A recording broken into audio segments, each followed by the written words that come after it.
की या देशाची सगळ्यात मोठ्या भ्रष्टाचार देशा संबंधीचं उदाहरण द्यायचं असेल त्यावर एक संबंधित आहे.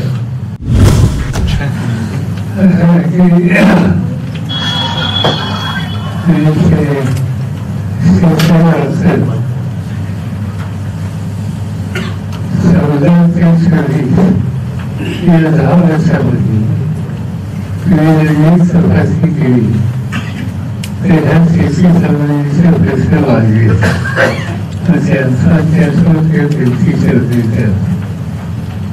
आणि हा सगळं 10 वर्षाचा कालखंड अमित शहा म्हणतात त्याचा प्रचार केला. तर या 10 वर्षामध्ये त्यांनी काय केलं ते अजून सांगण्याची आवश्यकता आहे. 10 वर्षाच्या पूर्वी 20 वर्षाच्या पूर्वी 40 वर्षाच्या पूर्वी तुम्ही काय केलं याचं प्रतिकरण मागण्याची त्याचा अधिकार नाहीये. आणि त्यामुळे ज्याला शेतीबद्दलचं मर्यादित ज्ञान आहे त्यांच्या प्रश्नांच्या संबंधी फार आपण फिरसे घालू नये, फार महत्व त्याला देऊ नये. मला एक बोलायचं याच्यावर असेल तर 2 मिनिटं. त्यांनी अमरावतीलाच काल भाषण केलं. त्यांच्या माहितीसाठी पवारसाहेब 2001 ते 2013 अमरावती जिल्ह्यात दरवर्षी आत्महत्येचं प्रमाण 168 होतं. आता 14 ते 22 या कालखंडात दरवर्षी आत्महत्येचं अमरावती जिल्ह्याचं प्रमाण 353 आहे. म्हणजे 168 पहिल्या 1 ते 13 होतं. 14 सालापासून 22 सालापर्यंत अमित शहा नरेंद्र मोदी यांच्या कालखंडात हे रेट वाढला आत्महत्येचा. 353 झाला. अकोल्यात 109 होतं ते 171 झालं. यवतमाळमध्ये देखील ही परिस्थिती 214 होती ती 324 प्रमाण वाढलं. बुलढाण्यात 117 ते 289 आत्महत्येचं दरवर्षीचं प्रमाण झालं. वाशिममध्ये 81 ते 101 झालं. याला अमित शहांच्याकडे काय उत्तर आहे? शरद पवार साहेबांनी आत्महत्या ज्यावेळी व्हायला लागल्या त्यावेळी मनमोहन सिंगांना यवतमाळमध्ये आणलं, तिथं परिषद घेतली आणि त्यांनी त्या 5 जिल्हा जिथं आत्महत्येचं प्रमाण जास्त आहे दुष्काळी, त्यावेळी 4 साली दुष्काळ प्रचंड होता, त्यावेळी त्याचं उपाययोजना उडवण्याचं काम केलं. आता 10 वर्षात एवढ्या आत्महत्या झाल्या तरी केंद्र सरकारने विदर्भातल्या जनतेला काही दिलं नाही. उलट त्यांच्या हातात 10 वर्ष सत्ता आहे. पण अमरावती रिजन मधला इरिगेशनचा बॅकलॉग त्यांना दूर करता आला नाही. आमचं 2.5 वर्षाचं सरकार होतं त्यावेळी मॅक्सिमम पैसे अमरावती रिजनला राज्यपालांच्या सूचनेनुसार देण्याचं काम आमच्या सरकारने केलं. सर, यावर्षी दुष्काळाचं सावट आहे, दुष्काळी वर्ष दिसत आहे. या जाहीरनाम्यात आपण आपलं सरकार आल्यास काही कर्जमाफीची घोषणा किंवा योजना ठेवली? आमचं ज्यावेळी 2019ला सरकार आलं त्यावेळी आम्ही महाराष्ट्रात कर्जमाफी केली. हे आम्ही संसदेमध्ये ज्यावेळी हे मांडतोय त्यावेळी जो शेतकऱ्यांच्यासाठी आयोग करतोय त्या आयोगाकडून अशा कर्जमाफीचे डिसिजन्स हे सूचना किंवा त्याचे निर्णय हे आयोगाने करावेत अशी त्याची भूमिका आहे. त्या पद्धतीने आम्ही आयोगाचं गठन करणार आहोत. पवार सर, अजित पवार गटाच्या जाहीरनाम्यामध्ये यशवंतराव चव्हाणांना भारतरत्न मिळवून देण्यासाठी आम्ही प्रयत्न करू असा उल्लेख करण्यात आलेला आहे. तुम्ही सुद्धा तोच वारसा पुढे घेऊन जात आहेत, त्या याच्यामध्ये उल्लेख दिसत नाही. भारतरत्न देण्यासाठी मागणी करता येईल, तो जाहीरनाम्याचा विषय होऊ शकत नाही. आणि भारतरत्न त्यांना दिला पाहिजे ही सगळ्या महाराष्ट्राचीच भावना आहे. आनंद आहे आमचा. उलट अशा गोष्टी चांगल्या गोष्टी देशात झाल्याच आहेत. पण प्रॉब्लेम असा आहे की त्यांचं दिल्लीत ऐकत नाही, हा बिघडचा प्रॉब्लेम. इन्फ्रास्ट्रक्चर वाईज तुमच्या याच्यामध्ये 2-3 गोष्टी असतात. तुम्ही म्हटलं की सार्वजनिक खासगी भागीदारीसह जागतिक गुणवत्तेच्या गोष्टी होती. इन्फ्रास्ट्रक्चर या सरकारचा जर विकास मॉडेल उभं करतात किंवा लोकांना जे अपिलिंग काही प्रमाणात वाटू शकतं तर ते इन्फ्रास्ट्रक्चर सगळ्यात महत्वाचं की आम्ही खूप मोठे प्रोजेक्ट केले, रेल्वे असतील किंवा ब्रिजेस केले किंवा वेगवेगळ्या कनेक्टिव्हिटी केल्या. याला काउंटर करण्यासाठीचं जे विजन इथे एक्सपेक्टेड आहे की तुमच्याकडे कोणते आणखी प्रलंबित प्रोजेक्ट आहेत का, की येणाऱ्या काळामध्ये तुम्ही कोणते कनेक्टिव्हिटी प्रोजेक्ट करणार का, तर त्याचा इथे पूर्णतः अजून उल्लेख दिसत नाही. पहिलं म्हणजे आमचा जाहीरनामा कोणाला काउंटर करण्यासाठी नाही. आमचा जाहीरनामा हे आमचं पवार साहेबांच्या पक्षाचं धोरण आहे.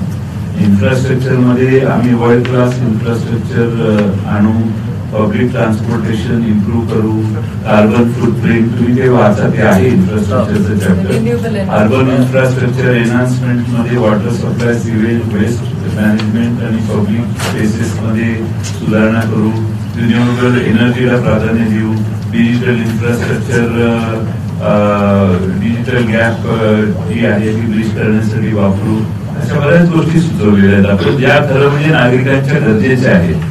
आणि जेवढ्या प्रमाणात देशावर कर्ज आहे तेवढ्या प्रमाणात इन्फ्रास्ट्रक्चर देशात वाढलं नाही, म्हणून आता इन्फ्लेशन वाढतंय, प्राइसेस वाढत आहेत, रुपयाची व्हॅल्यू कमी व्हायला लागलेली आहे. ते सगळे त्याचे फॉलोआउट आहेत.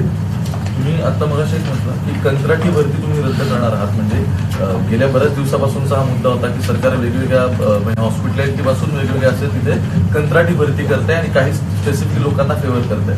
मुद्दा हा आहे की गेल्या 10 वर्षात राज्यावरचं कर्ज प्रचंड वाढलंय, त्यामुळे कंत्राटी ओके देशावरचं सुद्धा कर्ज बऱ्यापैकी वाढलेलं, त्याचे पण आकडेवारी आता पुढे निघते की युपीए पेक्षा आता किती एक्सपेंडिचर गव्हर्नमेंटचं वाढलंय आणि लोन पण वाढलंय.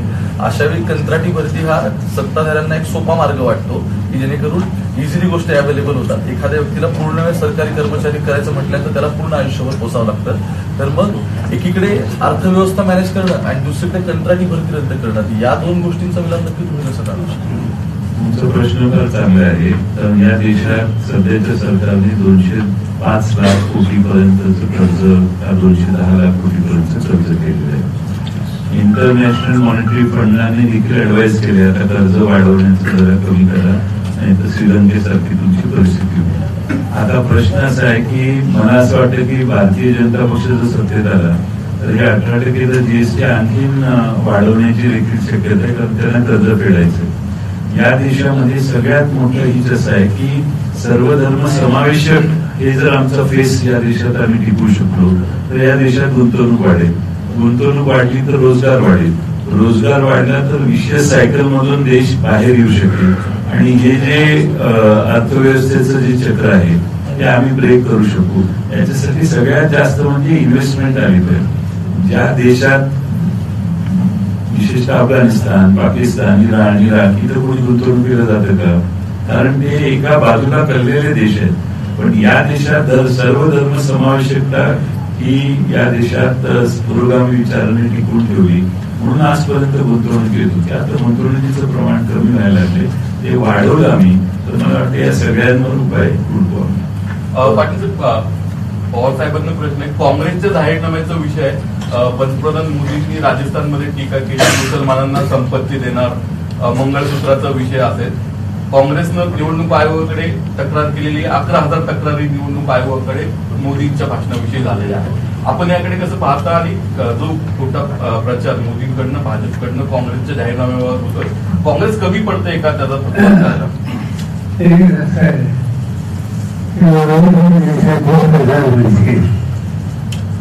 लोकांची अपेक्षा असते की प्रधानमंत्री हा दुसऱ्या भाषेचा गर्भाचा भाषेचा असू शकत नाही, संपूर्ण भारतीय असतात.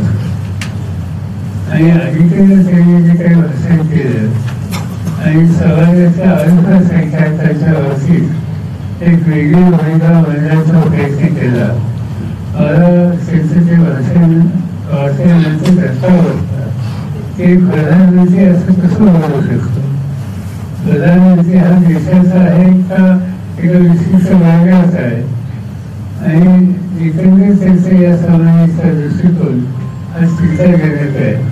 आणि या निवडणुकीमध्ये आम्ही लोकांच्या समोर हा जो त्यांचा अँगल आहे हा देशाच्या ऐक्याला धक्का देणारा आहे, त्याला विरोध केला पाहिजे आणि तिथे त्या समाजाची जागृती समाजात केली पाहिजे, ही आमची भूमिका राहणार आहे.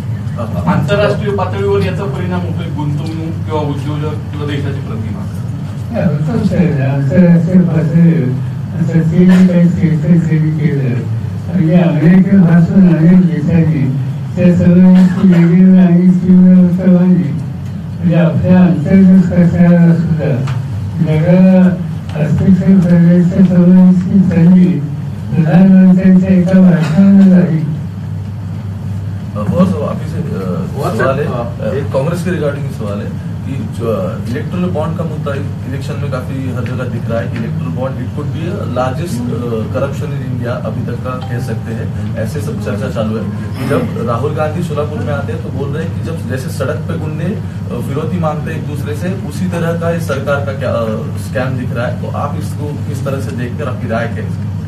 सारी गोष्ट आहे की याच्यामध्ये जर बॉन्डच्या संबंधी एक सगळ्यांचा समाज असा आहे की या देशाची सगळ्यात मोठा भ्रष्टाचार याच्या संबंधीचं उदाहरण द्यायचं असेल त्यावर इलेक्ट्रल बॉन्डच्या संबंधित आहे. आणि त्यामुळे त्याच्यामध्ये राहुल गांधी काय बोलले किंवा आणखी तुम्ही काय बोललं याच्या वेगळी भाषा कमी नाही, पण या फॅसल्याचं गाणे हे सगळ्यांनी लक्षात घेण्याची गरज आहे. पवारसाहेब, राज्यपालाची नियुक्ती मुख्यमंत्र्यांची सजेशनने व्हावी अशी तुम्ही पद्धत आणणार आहे. हे माजी राज्यपाल जे होते कोश्यारीच्या कारभारच्या पार्श्वभूमीवर असं आणणार आहे की कारण काय आहे? नाही, कारण असं की अनेक राज्यामध्ये त्यांची राज्याचा कारभार राज्याच्या जनतेला वेगवेगळ्या लोकांच्या विचारानं चालतो. प्रशासन त्या प्रशासनाच्या सगळं त्यांनी जे काही करून केल्या त्यावर आधारित असण्याची आवश्यकता लोकांच्या दृष्टीने आहे. आज काही ठिकाणी असं आहे की गव्हर्नर त्याचा अर्थ देश विदेशातील प्रत्येक घडामोडींचे लाईव्ह अपडेट मिळवण्यासाठी आता साम टीव्हीच्या सर्व सोशल मीडिया प्लॅटफॉर्मला लाईक, फॉलो आणि सबस्क्राईब करा. तसंच सर्व नोटिफिकेशनसाठी बेल आयकॉन प्रेस करायला विसरू नका.